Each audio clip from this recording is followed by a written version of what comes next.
জয়গুৰু শংকৰ পৰম শ্ৰদ্ধাভাজন আজি এই পবিত্ৰ অনুষ্ঠানত অংশগ্ৰহণ কৰা ধৰ্মপ্ৰাণ বা কৃষ্ণ আইমাতৃ যুৱক যুৱতী কৰ্মীসকল মই আজি পাঠৰ মূল বিষয়লৈ যোৱাৰ প্ৰতি আপোনালোক সমূহলৈকে মোৰ আন্তৰিক শ্ৰদ্ধাৰ অভিনন্দন কৰিছোঁ। ইতিমধ্যে ৰাজভাজনে আপোনালোকক যথেষ্ট এই ভাগৱতৰ ওপৰত ব্যাখ্যা দাঙি ধৰিছে। এতিয়া আমাৰ ওপৰলৈ আহিছে ইয়াত আমাৰ দশমৰ সত্যভামাৰ বিবাহ এই অধ্যায় আজি আমি আলোচনা কৰিম। মই অধ্যায়ৰ মাজলৈ যোৱাৰ আগতে আমাৰ এই ভাগৱত শ্ৰৱণৰ যি লাভালাভ যি তাৎপৰ্য আপোনালোকৰ দৃষ্টি আকৰ্ষণ কৰিব খুজিছোঁ যে আমি এই ভাগৱত কিয় পঢ়িব লাগে, কিয় শুনিব লাগে। এই ভাগৱত পঢ়িলে বা শুনিলে আমাৰ কি লাভ হ'ব, এই বিষয়ে ভাগৱততে উল্লেখ আছে। আকৌ শুনি বন্ধ্যা নাৰী পুত্ৰ হুৱে গুণৱন্ত, দুৰ্জন সজন হুৱে ধনৱন্ত। ভাগৱত শুনিলে সতী সন্তান নোহোৱা মহিলাই সুযোগ্য সন্তান পোৱাৰ যোগ্যতা লাভ কৰে। দুষ্ট মানুহ শান্ত হৈ যায় আৰু দুখীয়া মানুহ ধনী হৈ যায়। সেইকাৰণে গুৰুজনে জীৱশ্ৰেষ্ঠ মানুহ কোনো জাতি জনগোষ্ঠী কোনো সম্প্ৰদায় বা কোনো বিশেষ লোকক লৈ নহয়, সমগ্ৰ মানৱ জাতিক তেওঁ আহ্বান জনাই থৈ গৈছে। কি বুলি? কিন্তু আগে প্ৰথমত মহাশাস্ত্ৰ ভাগৱত শুনিব মহাযত্ন কৰি। এই ভাগৱত শাস্ত্ৰ মহাযত্ন কৰি শুনিবৰ কাৰণে বিশেষণ লৈ আছে, আমাক আহ্বান জনাইছে। বোলে লাভ কি হ'ব? বিষয়ৰ দুখজত সকলে কৰিব ভক্ত, হৰি ভকতৰ সংগ ধৰি। আজিৰ দৰে ভক্তৰ সংগত বহি আমি যদি ভাগৱত শ্ৰৱণ কৰিব পাৰোঁ, আমাৰ পাৰিবাৰিক জীৱন, দাম্পত্য জীৱন, যুগ্ম জীৱন, সাংসাৰিক জীৱন, সামাজিক জীৱনৰ যিবিলাক দুখ দুৰ্গতিয়ে আমাক বিব্ৰত কৰি তোলে, এই সমস্ত দুখ দুৰ্গতিৰ পৰা আমি নিজক মুক্ত কৰিব পাৰিম।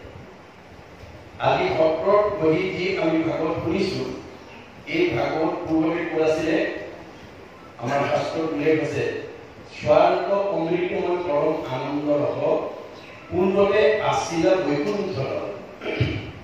এই ভাগৱত শাস্ত্ৰৰ প্ৰথমতে বৈকুণ্ঠত আছিল। কৃষ্ণৰ কৃপালোক আছে অৰ্ধেক বয়স গৈলে পাইলা ব্ৰহ্মা পদ্মকল্প। পদ্মকল্পত আধা বয়স যাওঁতে শ্ৰীনাৰায়ণৰ মুখে ভগৱন্তই ব্ৰহ্মাৰ মুখে 4 শ্লোকত ব্ৰহ্মাই এই গোটেই ভাগৱতখন শুনিছে। শুনি 6 শ্লোকক নাৰদক দিয়ে, নাৰদে 8 শ্লোকত ব্যাসক দিয়ে, ব্যাসে 10 শ্লোকক শুকক দিয়ে, আৰু শুকে 12 শ্লোকক পৰীক্ষিতক বা ভাগৱত আজি আমি সত্ৰত বহি শুনিবলৈ পাইছোঁ।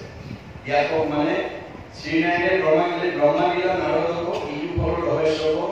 নাৰদে ব্যাসক আনি দিলা 90 তিৰেক ভাগি ইলালে ইলালে লাগি শুক মুখে মাতি ল'লে। শুকে পৰীক্ষিতক বা ভাগৱত নমো ভগৱতী বাসুদেৱায়। এই 12 অক্ষৰ দৰ্শনৰ ভাগত আমি আজি সত্ৰত বহি শুনিবলৈ পাইছোঁ। গুৰুজনে কৈছে পাৰ ফল কি পূজাৰ আছে ভাগ্য। আজি আমি যিসকল আহিছে ভাগৱতে তেওঁলোকক ভাগ্যৱান পুৰুষ বুলি কৈছে।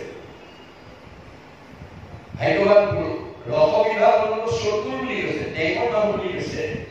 সাধুৰ সংগ অনুসৰি কৃষ্ণ কথা কৰ্ণে হৈ সমস্ত আপদৰ পৰা, আমাৰ জীৱনৰ সকলো আপদৰ পৰা ভাগৱত শুনিলে আমি মুক্ত হ'ব পাৰিম। এই ভাগৱতত সমস্ত আমাৰ জীৱনশৈলী নীতি নিৰ্ধাৰণৰ কথা সোমাই আছে। কিন্তু ইয়াক কওঁতে আখ্যান, উপাখ্যান আৰু কাহিনী, উপকাহিনীৰ মাজেদি গৈ আছে।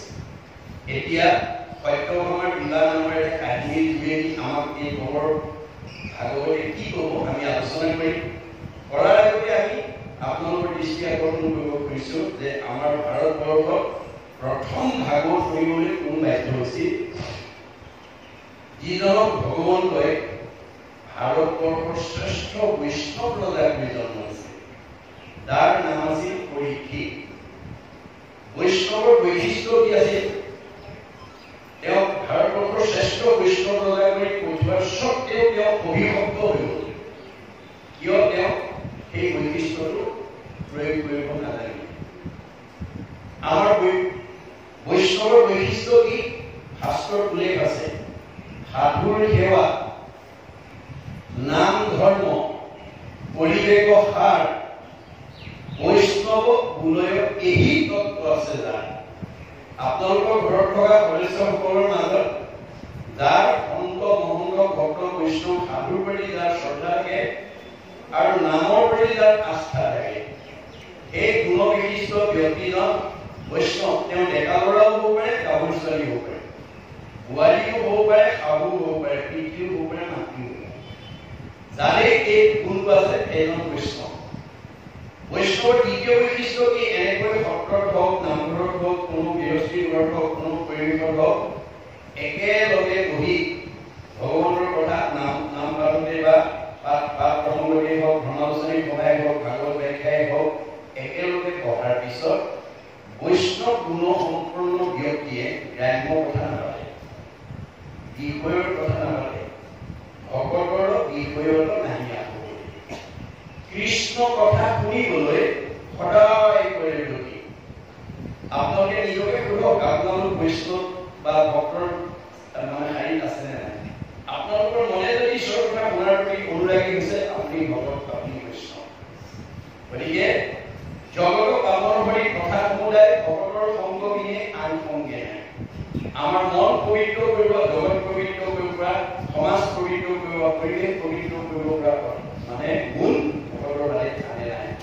সেইকাৰণে বৈষ্ণৱ আৰু ভক্তসকলে মিঠা বাক্য নুবুলিব, নামাতিব মিছা। কৃষ্ণ কথা শুনিবলৈ সদায় কৰে ইচ্ছা। এইটো বৈষ্ণৱৰ গুণ, মনত ৰাখিব। 4 নম্বৰটো গুণ কি? নকৰিব প্ৰাণী হিংসা মনে একোজন, সদায় চিন্তিব মাত্ৰ কৃষ্ণৰ স্বৰূপ।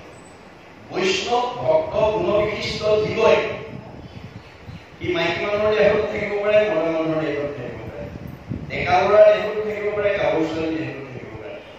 গতিকে বৈষ্ণৱ গুণ সম্পন্ন জীৱই প্ৰাণী হিংসা নকৰে।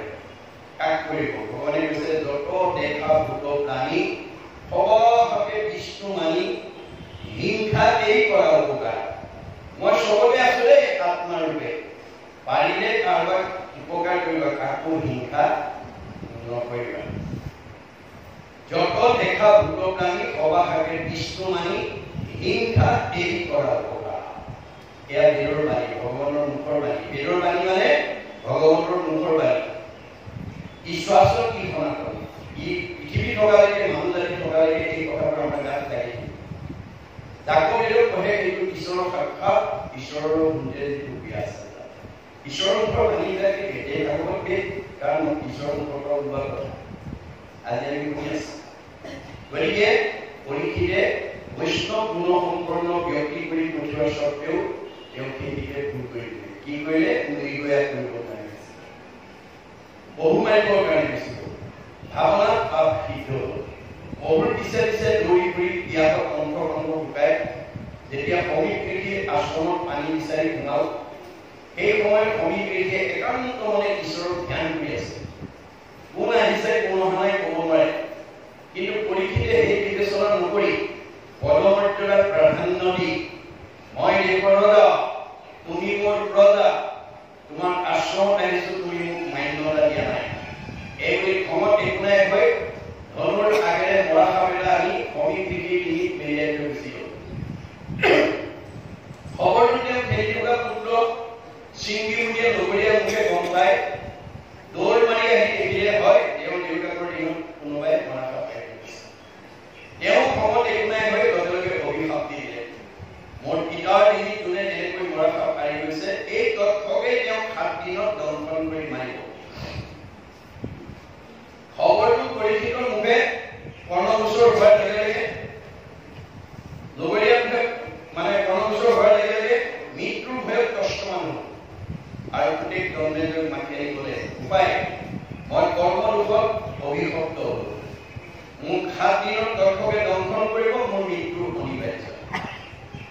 সপ্তদীপা পৃথিৱী পৰিচালনাৰ দায়িত্ব মই তোমাৰ ওপৰত অৰ্পণ কৰিলো আৰু মই কিবা প্ৰকাৰে তক্ষকৰ হাতৰ পৰা কালৰ হাতৰ পৰা মৃত্যুৰ হাতৰ পৰা মই নিজক বচাব পাৰো নেকি উপায় বিচাৰি যাওঁ এনে মত গংগাৰ পাৰত গৈ আশ্ৰয় ললে পৰীক্ষিতে যদি মৃত্যুৰ হাতৰ পৰা কালৰ হাতৰ পৰা তক্ষকৰ হাতৰ পৰা নিজক বচাবৰ কাৰণে যদি গংগাৰ আশ্ৰয় লয় আমি ল'ব লাগে নালাগে আৰু আপোনালোকে এই পবিত্ৰ ভাদ মাহত সেই মানে গংগাৰ আশ্ৰয় লৈছে নে নাই আজি প্ৰত্যেকে অনুভৱ কৰিব অনুভৱে সংস্কাৰ কৰে দেই যাৰ অনুভৱ নাই তাৰ সংস্কাৰ নাই গতিকে আমাৰ প্ৰত্যেককে প্ৰতিভা দিছে যে কাক কি প্ৰতিভা দিছে আপোনালোকে জানে আপোনালোকৰ বিদ্যুৎ এলেকাত বসবাস কৰি থকা গৃহস্থীসকল বা লোকসকলৰ কাক কি প্ৰতিভা দিছে আপোনালোকে জানে কাৰোবাক ডাক্তৰ কাৰোবাক ইঞ্জিনিয়াৰ কাৰোবাক প্ৰবক্তা কাৰোবাক অধিবক্তা কাৰোবাক বুদ্ধিজীৱী কাৰোবাক জ্ঞানী কাৰোবাক মানি কাৰোবাক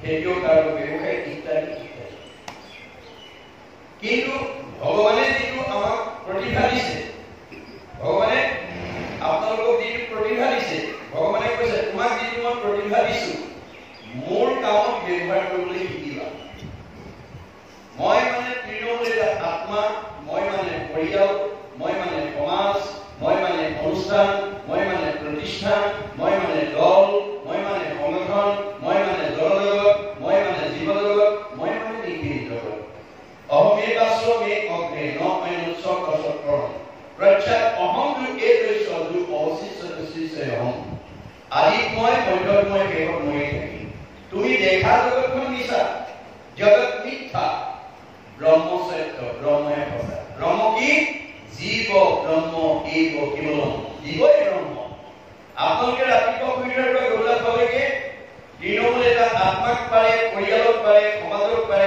অনুষ্ঠানক পাৰে প্ৰতিষ্ঠানক পাৰে আপোনালোকে এই শৰীৰটো মন বুদ্ধি চিত মানে এই কায়িক মানসিক বৌদ্ধিক আৰ্থিকভাৱে অকণমান যদি ত্যাগ কৰিব পাৰে কৰি যদি এটা খোজ আগবঢ়াব পাৰে তাৰ প্ৰতিটো খোজৰ মূল্য হ'ব পদে পদে কষ্টমেৰ ফল তাতো নিৰ্দিষ্ট ভগৱানে কৈছে মোৰ কামৰ কাৰণে তোমালোকে যদি এটা খোজ আগবঢ়াব পাৰা তাৰ প্ৰতিটো খোজৰ মূল্য হ'ব এই জন্মত এটা এটা কষ্টমেৰ কৰিব সমান অক্ষয় মূল্য গতিকে আমাক এই শৰীৰটো ভগৱানে কি কাম দিছে পৰোপকাৰায় ইদম শৰীৰম পৰোপকাৰ কামত আমি এই শৰীৰটো প্ৰয়োগ কৰিবৰ কাৰণে দিছে আৰু পৰ মানে মই এতিয়া ক'লো আপোনালোকক এটা আত্মাৰ পৰা ধৰি বিশ্ব ব্ৰহ্মাণ্ডই মই আপোনালোকে এই ভাদ মাহৰ এমহীয়া এই ভাগৱত ব্যাখ্যা অনুষ্ঠানটো সৰ্বাংগ সুন্দৰ কৰিবৰ কাৰণে যিসকল বা আই যুৱক যুৱতী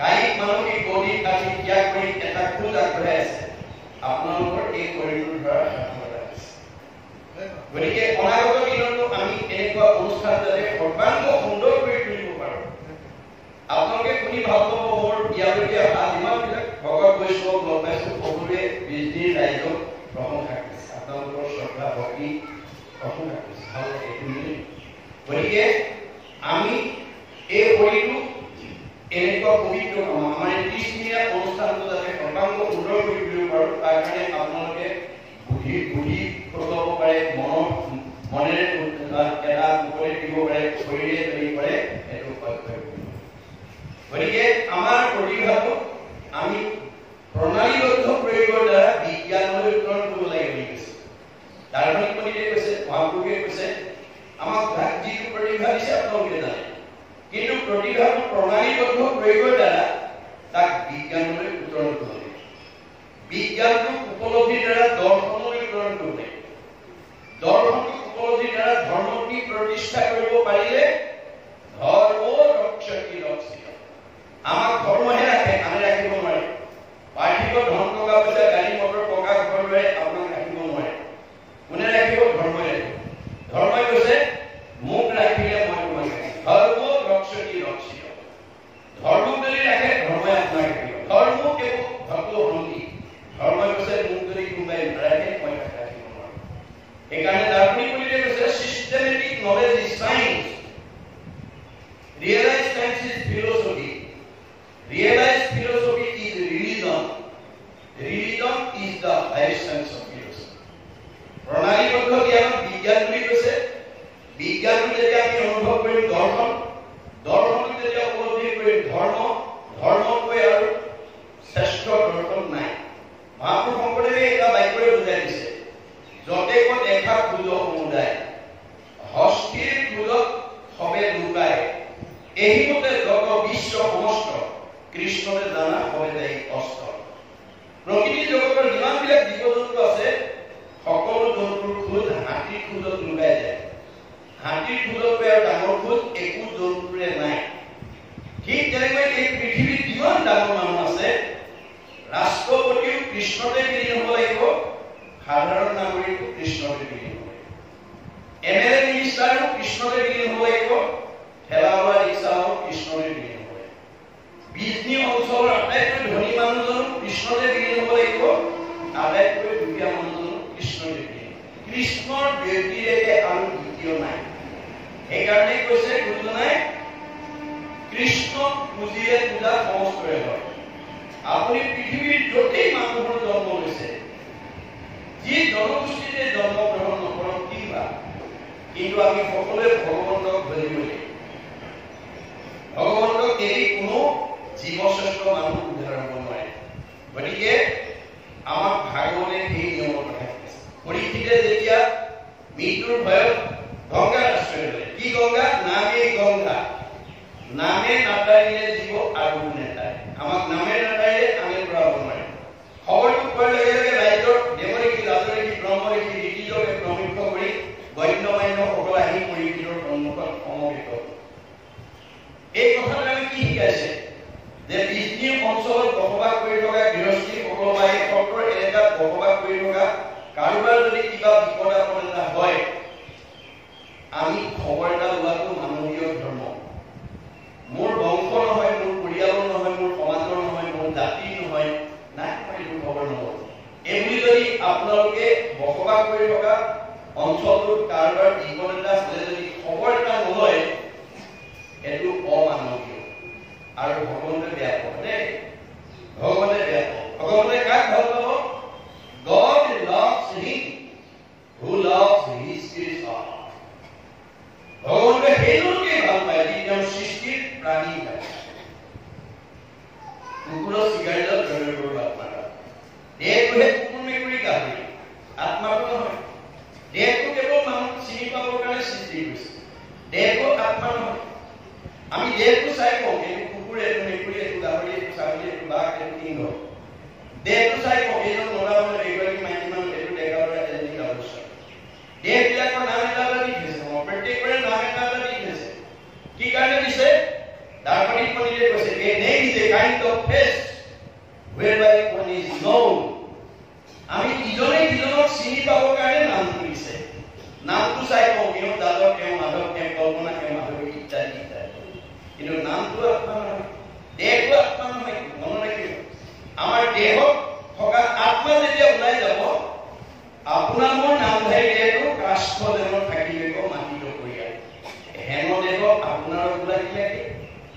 এই দেহটোৱে যাতে আমি আত্মা বুলি ভাবি দেহৰ সুখ ভোগ কামতে যাতে আমি ব্যস্ত থাকিব লগা নহয়, তাৰ কাৰণে ভাগৱতে আমাক উপদেশ দিছে। গতিকে পৰীক্ষিতৰ সন্মুখত যেনেকৈ সকলোৱে সমবেত হ'ল, আমিও কাৰোবাৰ বিপদ হ'লে তেনেকৈ এটা প্ৰেৰণা দিয়াটো আমাৰ মানৱীয় ধৰ্ম।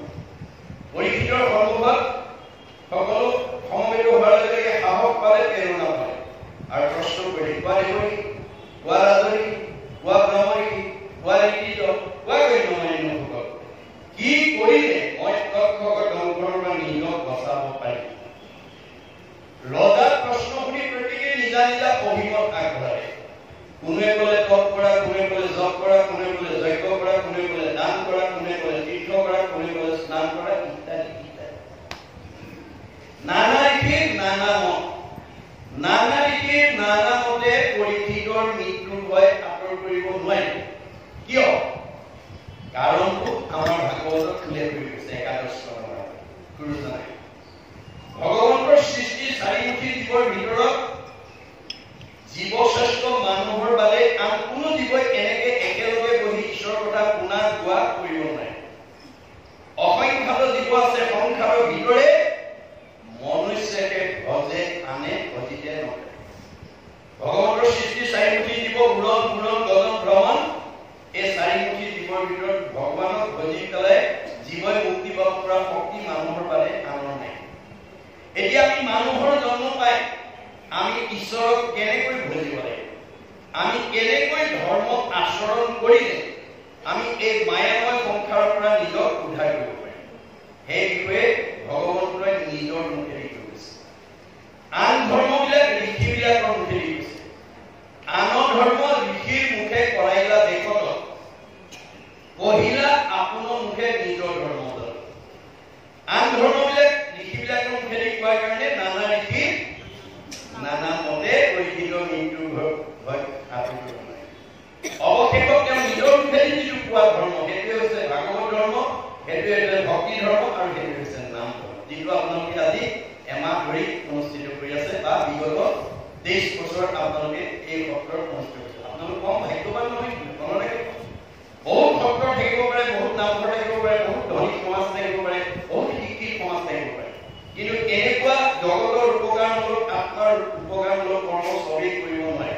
এই কথা ভাগৱততে উল্লেখ আছে। শতকোটি জন্মান্তৰে হুৱে মহাভাৱ নৰকৰি অপজীৱে তেৰে পাৱে লাভ তাক যেবে মূল দায়া ধৈল তাক ব্ৰতী সেয়েহে কৰিব পাৰে আমাকৰ ভগৱতী।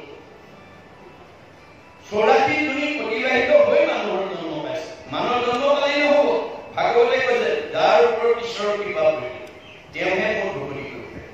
আপোনালোকৰ বিষ্ণু ভক্তৰ এলেকাত বসবাস কৰি থকা ৰাইজৰ ওপৰত ভগৱানৰ কৃপা কৰাৰ কাৰণেহে আপোনালোকে আজি বিগত 23 বছৰ অতিক্ৰমি 24 বছৰ সম্পূৰ্ণ ভাগৱত পঢ়াৰ সৌভাগ্য লাভ পাইছে। ভগৱানৰ কৃপা নহ'লে বহুত সত্ৰ থাকিব পাৰে, বহুত নামঘৰ থাকিব পাৰে, এনেকুৱা কাৰ্যসূচী চবেই হ'ব পাৰে। ধন টকা পইচা থাকিলেও নোৱাৰিব, বিদ্যা থাকিলেও নোৱাৰিব, ভাবিব লাগিব দেই। ভাবেন লগতে ঈশ্বৰ কম। ভগৱানে কৈছে মই চবৰে হৃদয়তে আছো, সমস্ত ভূতৰে মই আছো হৃদয়ত। কি কাৰণে আছো? যৃষ্টি ভাৱনা দ্বেষ সিদ্ধি ভৱতি তাপ দৃষ্টি।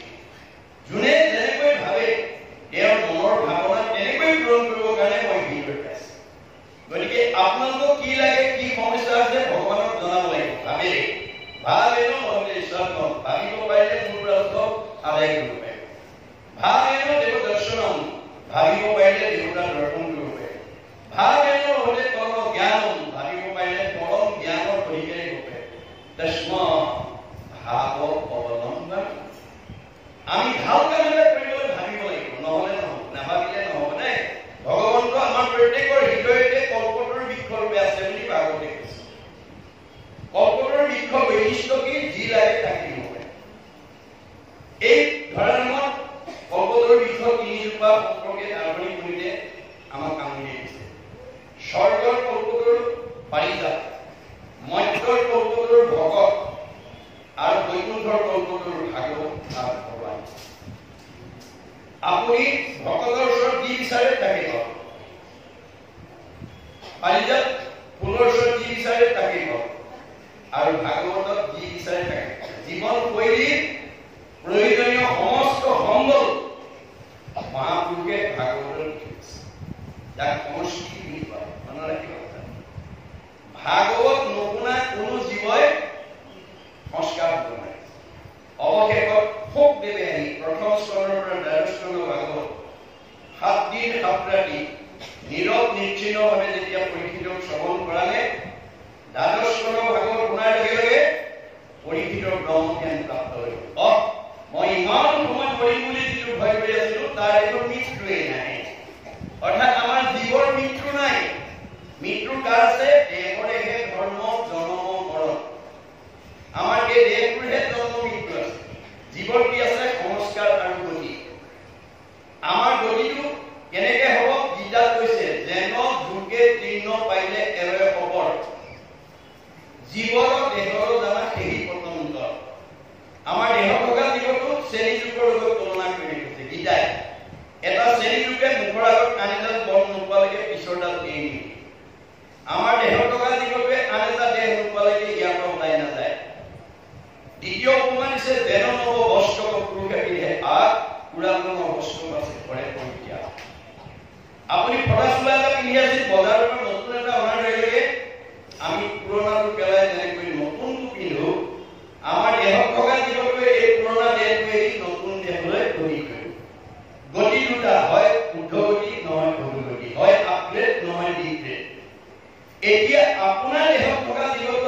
ওপৰলৈ পঠাবলৈ তললৈ পঠাব এই দায়িত্ব আপোনাৰ ওপৰত নিশ্চিত হৈছে দাৰ্শনিক মনিকে কৈছে you are the creator of your own destiny আমাৰ ভাগ্যখন আমি কৰিব লাগিব আমাৰ পৰিয়ালটো আমি কৰিব লাগিব আমাৰ সমাজখন আমাৰ পৰিৱেশটো আমি ভাল কৰিব লাগিব আমি কৰিব নোৱাৰিম এইকাৰণে মহাপুৰুষ মাধৱদেৱে কৈছে আপুনি আপোনাৰ শত্ৰু আপুনি আপোনাৰ মিত্ৰ আপুনি আপোনাৰ ৰাখে মাৰে হৰিক নভজি নৰে আপুনি হৈও নষ্ট হৰিক ভজি আপোনাৰ বজায় মানুহৰ জন্ম পাই যদি আপুনি আজিৰ ভাগৱত শুনিবলৈ নাহে আপুনি সংস্কাৰ হ'ব নোৱাৰে মনত ৰাখিব জীৱৰ সংস্কাৰ চাল গতি আছে সংস্কাৰী জীৱই জীয়াই থাকোঁতে শান্তি পাব মৰিলে ঘৰ ধৰিব অসংস্কাৰী জীৱই জীয়াই থাকোঁতে অশান্তি পাব মৰিলে অধুগতি যাব মনত ৰাখিব ভাগৱতে এই দৰ্শন আমাক দেখাইছে এতিয়া আপুনি সংস্কাৰ হ'বলৈ হ'লে পৰীক্ষিতৰ দৰে জীয়াই থাকোঁতে প্ৰথম স্তৰৰ দ্বাদশ ভাগৱত এনেকুৱা পৰিৱেশত হওক নিজৰ ব্যক্তিগত ঘৰত হওক নিজাববীয়াকৈ হওক আপুনি অধ্যয়ন যদি প্ৰথম স্তৰৰ দ্বাদশ কৰিব পাৰে আপোনাৰ জীৱ সংস্কাৰী জীৱই জীয়াই থাকোঁতে শান্তি পাব মৰিলে এইটো অকল ধৰ্ম দৰ্শন নহয় বিজ্ঞানে স্বীকাৰ কৰিছে যে পৃথিৱীৰ উপৰিভাগত যি বায়ুমণ্ডল আছে ইয়াক ঘনত্বৰ ওপৰত তিনিটা স্তৰ ভাগ কৰি দিছে প্ৰধানকৈ টপস্ফিয়াৰ টেট্ৰস্ফিয়াৰ আইনস্ফিয়াৰ আটাইতকৈ ওপৰৰ স্তৰ বৈতৰণী নদী বুলি কল্পনা কৰা হৈছে ভাগৱত শুনা জীৱ ইমান নিৰ্মল হৈ যাব প্ৰয়াণৰ পিছত ৰকেটৰ দৰে তিনিটা লেয়াৰ ভেদ কৰি 14 ব্ৰহ্মাণ্ডৰ বাহিৰত শুদ্ধ জীৱ ভক্তৰ কাৰণে নিৰ্মাণ কৰি থোৱা বৈকুণ্ঠত অৱস্থান কৰিব আৰু ঘূৰি আহিব নালাগে মনত ৰাখিব ভাগৱত শুনিবলৈ কি আহিব লাগে জন্মৰ ৰহিত হ'ব জন্ম হ'লে গৰ্ভৰ যান্ত্ৰণা মৃত্যুৰ ভয়ে আপোনাৰ পিছে পিছে খেলি থাকিব আপুনি ৰেহাই নাপাব গতিকে আমি জন্মৰ ৰহিতৰ কাৰণে ভাগৱত শুনিবলৈ আহিব ভাগৱত নুশুনা জীৱ সংস্কাৰ নহয় আপুনি যিমান দামী কাপোৰ নিপিন্ধক বলি কৰিবই দামী কাপোৰ পিন্ধিলেও বলি কৰিবই আৰু বলি গুচাবলৈ চাবোন বা চাৰ্ফ ব্যৱহাৰ কৰিব লাগিব মই দামী কাপোৰ পিন্ধিলো বুলি যদি আপুনি চাবোন চাৰ্ফ ব্যৱহাৰ নকৰে দামী কাপোৰখনৰ পৰা বলি নিজে আঁতৰ নহয় বা আঁতৰাব নোৱাৰে মই বিষ্ণু অঞ্চলৰ আটাইতকৈ ধনৱন্ত বিদ্যাৱন্ত শ্ৰীমন্ত সম্পদশালী জ্ঞানী বুদ্ধিয় বুলি ভাবি পেলাই যদি এই এমহীয়া ভাগৱতলৈ বা ভাগৱত চৰ্চালৈ যদি আমি কোনোবা নাহো তেতিয়া সেইটো জীৱ সংস্কাৰ হ'ব নোৱাৰিব কাৰণ আমাৰ ধন টকা পইচা গাড়ী মটৰ টকা ঘৰ দুৱাৰে জীৱক সংস্কাৰ কৰিব নোৱাৰে শৰীৰটো বেমাৰ মুক্ত কৰি ৰাখিব নোৱাৰে মনটো আনন্দত ৰাখিব নোৱাৰে ভাগৱতে কৈছে কুমংগলে অমংগল জানা কৃষ্ণ কি ধনে ধানে টকাই কৈছে গাড়ী মটৰে টকা ঘৰে দুৱাৰে ব্যৱসায় বাণিজ্য চাকৰিয়ে নদন বদন হৈ আছে কিন্তু ঈশ্বৰৰ নাম নলয় তাৰ ঘৰলৈ অমংগল এটাৰ পিছত এটা আজি বোলে এইটো কালি বোলে এইটো আহি সুমংগলে অমংগল জানা কৃষ্ণ কি অমংগলে কুমংগল কৃষ্ণৰ কীৰ্তনে ভগৱন্তৰ নাম ল'লে অমংগলৰ পৰা আমি মুক্ত হ'ব সেইকাৰণে আমাৰ প্ৰত্যেকখন ঘৰতে পুৱা গধূলি যাতে আমি ঈশ্বৰৰ উপাসনাৰ স্থানত ধূপ ধূনা জ্বলাই যাতে উপাসনা কৰিব পাৰোঁ হৰি গুণনাম শ্ৰৱণ কীৰ্তন ভজিও হৰিচৰণ মনুষ্য হইবা এই মানে মাত্ৰ জানা নিজৰ প্ৰয়োজন আমি যে জীৱশ্ৰেষ্ঠ মানুহৰ উপাধি পালো আমাৰ প্ৰথম প্ৰয়োজনীয় কৰ্ম হ'ল ঈশ্বৰৰ নাম ধৰিব লাগিব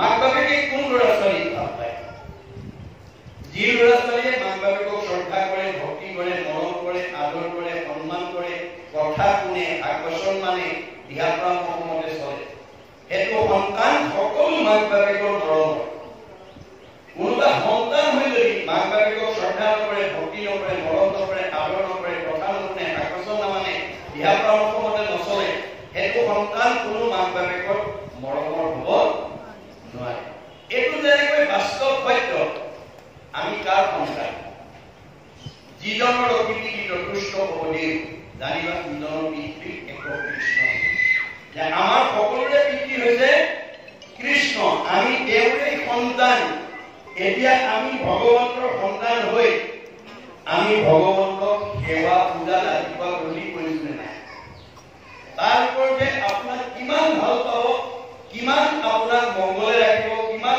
আপোনাৰ শাৰীৰিক মানসিক বৌদ্ধিক উৎকৰ্ষ সাধন হ'ব, সেইটো নিৰ্ভৰ কৰে।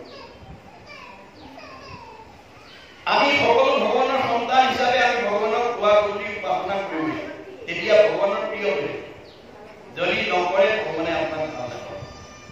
গতিকে আমি আমাৰ প্ৰত্যেকজন সদস্যই যাতে পুৱা গধূলি গাটো ধুই ধূপ এডাল জ্বলাই ঈশ্বৰৰ নাম ল'ব পাৰে, ঈশ্বৰৰ নাম এটা ক'ব পাৰে, তাৰ প্ৰতি আমি গুৰুত্ব দিব লাগিব। ভগৱন্তৰ হাজাৰ এটা নামৰ পৰা এটা নাম যাৰ মুখত নিশ্চিত হ'ব সেইজন ভগৱ বুলি কৈছে।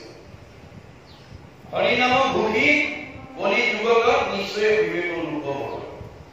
ডেকা ল'ৰা হওক, গাভৰু ছোৱালী হওক, বোৱাৰী হওক, জীয়াৰী হওক, শাহু হওক, শহুৰ হওক, পিতৃ হওক, মাতৃ হওক, যাৰ মুখত ঈশ্বৰৰ নাম ল'ব সিজন ভগৱ। নাম কাৰোবাৰ ধাৰ কৰিব নালাগে, ইয়াৰ মাজে নামৰ ভাণ্ডাৰ, মুখে বান্ধ হয়। আপোনালোকে ভাগৱত বুলি গোটেই নিয়মটো ঘৰত প্ৰৱৰ্তন কৰিব লাগিব। আপোনালোকে জ্যেষ্ঠসকলে ঘৰখনৰ প্ৰতিজন সদস্যৰ মুখত যাতে ভগৱন্তৰ হাজাৰটা নামৰ পৰা এটা নাম, এহেজাৰে থাকি ঘোষাৰ পৰা থাকি ঘোষা যাতে মুখস্থ কৰিব পাৰে, তাৰ প্ৰতি গুৰুত্ব দিব। কাৰণ ভগৱন্তৰ নাম যাৰ মুখত হ'ব তেওঁৱেই ভগৱ বুলি কৈছে ভাগৱতে। হৰি নাম ঘোষি কলি যুগত নিশ্চয় বিবেক লোক হ'ব। কলিত মানুহৰ জন্ম পাই যাৰ মুখত ঈশ্বৰৰ নাম ল'ব সেইজন ভগৱ, আৰু যাৰ মুখত ঈশ্বৰৰ নাম ল'লে সেইজন অভগত। ভগত তৰিব, অভগত মৰিব। কপিলে কৈছে, কপিল ধৰতী মানুহ শুনা দেৱ সুতি, অভগতে কদাচিতো নপাৰিব। যাৰ মুখত ঈশ্বৰৰ নাম লয় তেওঁ যিমান বিদ্যাৱন্ত, ধনৱন্ত, শ্ৰীমন্ত নহওক, সেইটো পূৰ্ব পুণ্যৰ ফলতহে টাইলছীয়া ঘৰত, 2-3 মহলীয়া ঘৰত বাস কৰিছে, দামী গাড়ীত উঠিছে, দামী পোছাক পিন্ধিছে, দামী আহাৰ খাইছে। এইটো এই জন্ম নহয়, কিন্তু নহয় কিন্তু সেইটো পূৰ্ব জন্ম পুণ্য লৈ পেলাই যি বিজনী অঞ্চলত বেছি পুণ্য লৈ আহিছে সি চবতকে ওপৰত থাকিব।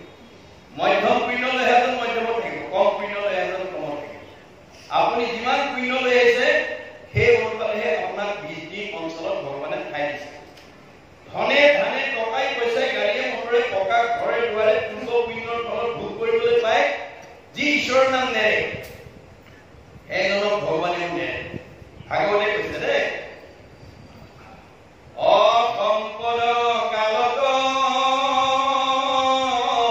যিজনে ভজয়, ঈশ্বৰক অনিষ্ট কৰি তাৰ অমংগল সকলে কুশয়, তাক ৰক্ষা কৰে হৰি। সকলো থাকি ঈশ্বৰৰ নাম লয় তাক সকলো বিপদৰ পৰা। কিন্তু আমাৰ স্বাভাৱিকতে ভাগৱতৰ এই দৰ্শনটো নজনা মানুহে কি কৰে, ধন ধান টকা পইচা গাড়ী মটৰ পকা ঘৰ দুৱাৰ হলে নামঘৰলৈ নহা হয়, সত্ৰলৈ নহা হয়, সমাজলৈ নহা হয়, ঈশ্বৰৰ কথা নুশুনা হয়। ভগৱানে কৈছে মই তাক মোৰ নাম ল'বলৈ বাধ্য কৰাই দিম। কেনে কৰিম? এনেকুৱা এটা বেমাৰ দি দিম যিটো ডাক্তৰৰ চিকিৎসা কৰি ভাল নহয়, সেইদিনা কিন্তু সি মোৰ নাম ল'বলৈ বাধ্য হ'ব। কেনেকৈ? পাৰ কৰা গুণা সংসাৰত থাকে। এতিয়া আমাৰ বহুত মানুহে কেতিয়া ঈশ্বৰৰ নাম লয়? যেতিয়া বিপদত পৰে। সম্পদত বহুত মানুহে নলয়। আমাৰ ভাগৱতে কৈছে সম্পদে আপদে আমাৰ ঈশ্বৰৰ নাম লোৱাৰ আমি বাধ্য। গতিকে বিপদত পৰি ঈশ্বৰৰ নাম লোৱাজনক মই ভাল পাওঁ বুলি কোন শাস্ত্ৰত কৈছে? ভাগৱতৰ উল্লেখ আছে, অ-আপদ কালত ত্ৰাহি ত্ৰাহি কুলৈ, নুবুলে সম্পদ কালে, অতাংক প্ৰতি তুষ্ট ভূপন্ত ঈশ্বৰ, অইটো কোন শাস্ত্ৰে কহে। সম্পদত নলয়, বিপদত পৰিলে মোৰ নাম লয়, সেইজনক মই ভাল পাওঁ বুলি কোন শাস্ত্ৰত কৈছে? Man is a social animal, মানুহ সমাজ প্ৰিয় জীৱ। আমি সম্পদ বিপদ সকলো সময়তে যি মানুহে সমাজৰ লগত সম্পৰ্ক ৰাখি চলে তেওঁ সমাজে ভাল পায়। সমাজে যাক ভাল পায় ঈশ্বৰে তাক ভাল পায়, সমাজে যাক বেয়া পায় ঈশ্বৰে তাক বেয়া পায়। মনত ৰাখিব কথা। এই সত্য কথাখিনি ক'বৰ কাৰণে ভগৱন্ত আহি আছে, আহি ভগৱন্ত পৃথিৱীলৈ কিয় আহে?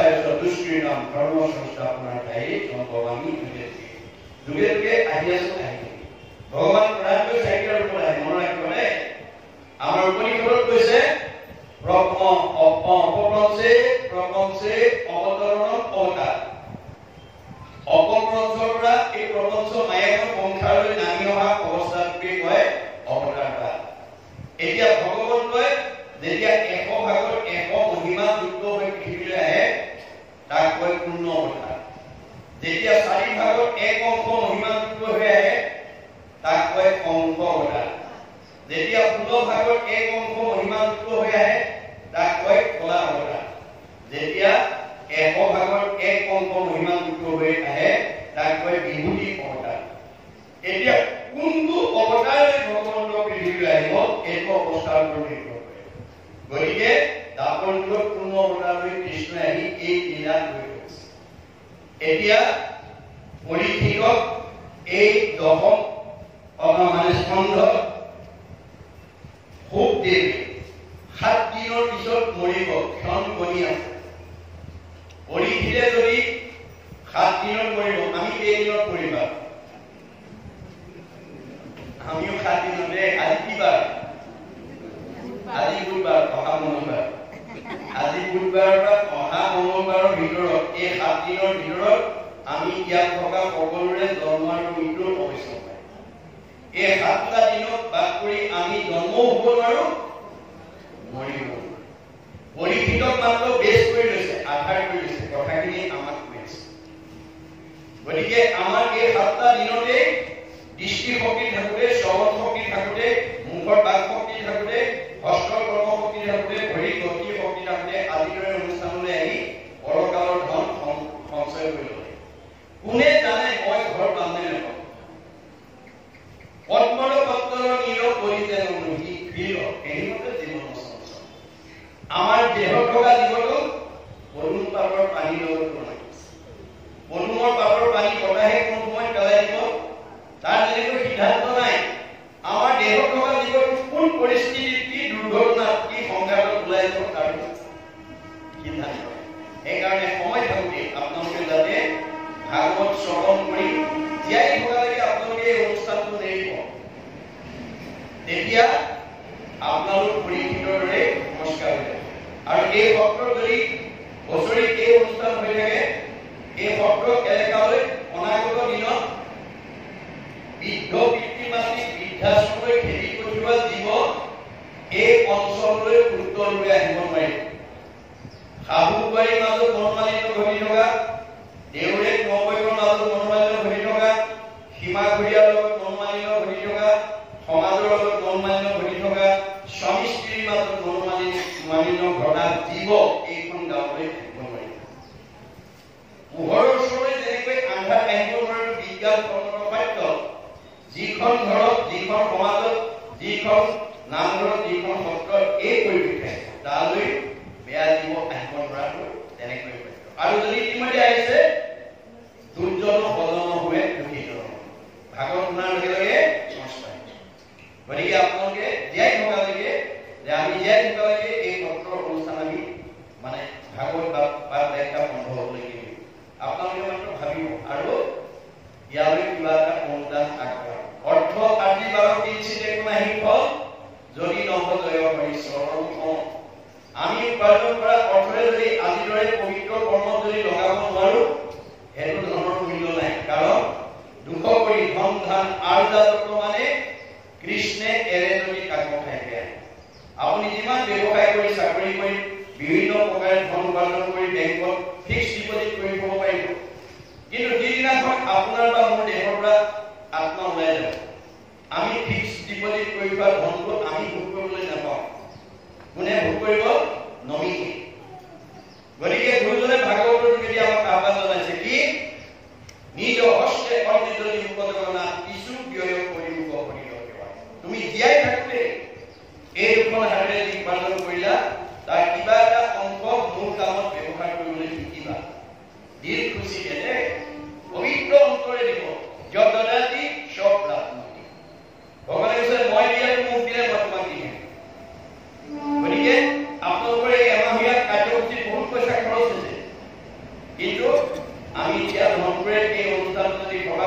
হয় দেৱে সেই ভকতি বাঢ়ে মাধৱত প্ৰেম সৰে দেৱে ধন নাযায় কাৰো ব্যৰ্থে আপোনালোকে এতিয়া ধনটো ব্যৰ্থ হৈ নাযায় কি হ'ব এক গুণ লগাইলে অনন্ত গুণ হয় নাজানি মুকুট হবে ধন সাঞ্চি হয় আজি আমাৰ বহুত মানুহে এই কথা নজনাৰ কাৰণে ভাল কামত খৰচ কৰিবলৈ ইচ্ছা প্ৰকাশ নকৰে ফলত কি হয় শাকত নেখাই লোন পিটিকাত যায় কিনি আমাৰ ভগৱানে দিয়া ধন ভগৱানৰ কামত যদি ব্যৱহাৰ নকৰো আপোনাৰ বেয়া কামত তিনিগুণ খৰচ হয় ধন সাঞ্চি যিটো বিষ্ণু বৈষ্ণৱক নেলৈ গৃহাগত হ'লে তাক নাই বুলি খেলৈ মাধৱৰ নামলৈ বৈষ্ণৱ ওলাৱে হেনৈ জনক দণ্ড বৈষ্ণৱে হওক বা বৈষ্ণৱে হওক মই দিয়া ধন থাকি যদি মোৰ কামত ব্যৱহাৰ নকৰে মই তাক দণ্ড দিম শাস্তি দিম কেনেকৈ নহি চুৰে নেই নহি অগ্নিয়ে নহয় নহি দণ্ড বন্ধ হৈ নাযায় নহয় তাৰ ধনটো হয় চুৰ ডকাই উগ্ৰপন্থীৰ লৈ যাওঁ নহয় দুয়ে ফুৰিব নহয় আকস্মিক দুৰ্ঘটনা বেমাৰ আজাৰ হৈ ডাক্তৰে খাব নহয় কাজিয়া পেচা লাগি কেছ মামলা লাগি পুলিচে খাব সিমানতো মই ৰেহাই দিম হা ধন বুলি পাছে কান্দেৰাও বান্ধি ঘৰে ঘৰে ভিক্ষা মাগি কৃষ্ণ কৃষ্ণ মই ইয়াত ধন থাকি যদি মোৰ কামত ব্যৱহাৰ কৰিব নাজানে ই বৈষ্ণৱে হওক বা অবৈষ্ণৱে হওক ঈশ্বৰ জন্মত তেওঁ মই ভিক্ষাৰী কৰি পঠাই আৰু মোৰ নাম লৈ ভিক্ষা খুজিলেহে ই এই অপৰাধৰ পৰা হাত আপোনালোকে এতিয়া মানে গাড়ী মটৰে ট্ৰেইনত গ'লে যি জনগোষ্ঠীয়ে ভিক্ষাৰী নহয় ঈশ্বৰৰ নাম লৈ ভিক্ষা এইটো ভাগৱত আৰু ভগৱন্তক আপুনি দুহাতে দিব তেওঁ চাৰিহাতে দিব আপুনি এগুণ লগাব অনন্ত গুণ দিব ভগৱতৰ ধাৰ নাখায় তাৰ উদাহৰণটো দ্ৰৌপদীৰ ক্ষেত্ৰত দেখুৱাই গৈছে আপোনালোকে জানে কৃষ্ণৰ 16,108 গৰাকী ভাৰ্তা এই তাৰে এগৰাকী আমাৰ বিবাহ আমাক ক'ব 16,108 গৰাকী ভাৰ্তাৰ ভিতৰত 8 গৰাকী চবতকে ধুনীয়া তেওঁলোকক কষ্ট মহিষী বুলি কয় কৃষ্ণই বাকী সকলোতকৈ 8 গৰাকীক বেছি ভাল পায় এই 8 গৰাকীতকৈ আকৌ দ্ৰৌপদীক বেছি ভাল এই কথাটো 8 গৰাকীয়ে গম পায় কৃষ্ণৰ ওপৰত খুব আমি ইমান ধুনীয়া ধুনীয়া 8 গৰাকী থাকোঁতে আমাৰ প্ৰত্যেকৰ হৃদয়তে ভগৱন্ত আছে আপুনি কি ভাবে চব জানে ভগৱন্ত ভাবিলে মই দ্ৰৌপদীক কিয় ভাল পাওঁ এই কথাটো যদি বাস্তৱ উদাহৰণৰ দ্বাৰা মই এই 8 গৰাকীক বুজাই দিব নোৱাৰো অনাগত দিনত তেওঁলোকে মোৰ ওপৰত ক্ষোভ কৰিব জেদ কৰিব আৰু ইয়াৰ কাৰণে মোক অশান্তি কৰিব তেওঁ 8 গৰাকী ভাৰ্তাকে নমস্কাৰ কৰি উলিয়াইছে তাৎক্ষণিকভাৱে এটা কৰ্মাচনী যুগুতি কৰি অস্ত পৰিচালনা কৰিছে আৰু দ্ৰৌপদীক আমন্ত্ৰণ কৰিছে অস্ত পৰিচালনা কৰিলে হঠাতে অস্ত্ৰ লাগি আঙুলি কাটি তেল ওলাল কৃষ্ণৰ আঙুলি তেল ওলাল দেখি 8 গৰাকী উঠি ফটাকাবোৰ বিচাৰি ভিতৰত সোমাল সেই মুহূৰ্তত দ্ৰৌপদী আহি কৃষ্ণৰ সন্মুখত থিয় হ'ল আৰু কৃষ্ণৰ আঙুলিৰ তেল ওলোৱা দেখি তেওঁ অকণো অপেক্ষা নকৰি পিন্ধি যোৱা শাৰীখনৰ আচল এটা ফালি তৎক্ষণাৎ কৃষ্ণৰ আঙুলি বান্ধি তেল কৰি 8 গৰাকীয়ে ফটাকাবোৰ লৈ আহি দেখে দ্ৰৌপদীয়ে আঙুলি বান্ধিলে ভালেতো তেওঁ ভগৱানে ভাল পায় সেইদিনাহে বুজি পাইছে যে ভগৱন্তই দৈহিকভাৱে নহয় ভক্তি ভাল পায় ভক্তি যাৰ থাকে তাক ভগৱানে ভাল পায় তেওঁলোক নমস্কাৰ দিলো কিন্তু ভগৱানৰ এটুকুৰা বস্ত্ৰ ধাৰ দিলে ভগৱতৰ ওচৰত এটুকুৰা বস্ত্ৰৰ ধাৰ অনন্ত বস্ত্ৰৰূপে পৰিশোধ কৰি জগতলৈ নিদৰ্শন দিছে কোনদিনা ৰজস্বলা অৱস্থাত যিদিনাখন প্ৰকাশনে দ্ৰৌপদী বস্ত্ৰহৰণ কৰিছিল লাজ হোৱা সেইদিনা বস্ত্ৰৰ ধাৰ বস্ত্ৰৰে পৰিশোধ কৰি ভগৱতক ৰক্ষা কৰিছে দ্ৰৌপদীক যদি দিয়ে আমাক নিদিব কিয় এই বিশ্বাস আমাক লাগিব দেই এই বিশ্বাস লাগিব ভাগৱতৰ প্ৰতি কথা আপোনালোকে বিশ্বাস কৰি ল'ব লাগিব মহাত্মা গান্ধী কৈছে religious beliefs are based on faith ধৰ্ম দৰ্শন বিশ্বাসৰ ওপৰত নিৰ্ভৰ কৰে religion is not really what is grasped by brain but by heart ধৰ্ম দৰ্শন মগজে ঢুকি পোৱা বস্তু নহয় কাৰোবাক দেখুৱাই দিব পৰা বস্তু নহয় ই অন্তৰৰ উপলব্ধি বস্তু সেইকাৰণে দাৰ্শনিক পণ্ডিতে কৈছে to be faithful to your land will be faithful to you আপুনি মাটিডৰাক বিশ্বাস কৰি খেতি কৰিবলৈ শিকক মাটিডৰাই আপোনাৰ বিশ্বাস ভংগ নকৰে আপুনি ভগৱানৰ ওপৰত বিশ্বাস ৰাখি কৰ্ম কৰক কেনেকৈ ৰাখে কৰি মাৰে কোনে, মাৰে হৰি ৰাখে কোনে, হৰিয়ে নাৰাখিলে দৈৰে ৰাখিব নোৱাৰে। এই তথ্য সুদৃঢ় বিশ্বকে প্ৰহ্লাদে যেতিয়া পৃথিৱীৰ অৱগত কৰিছিল, হিৰণ্যকশিপুৰ জ্বলি উঠিছিল।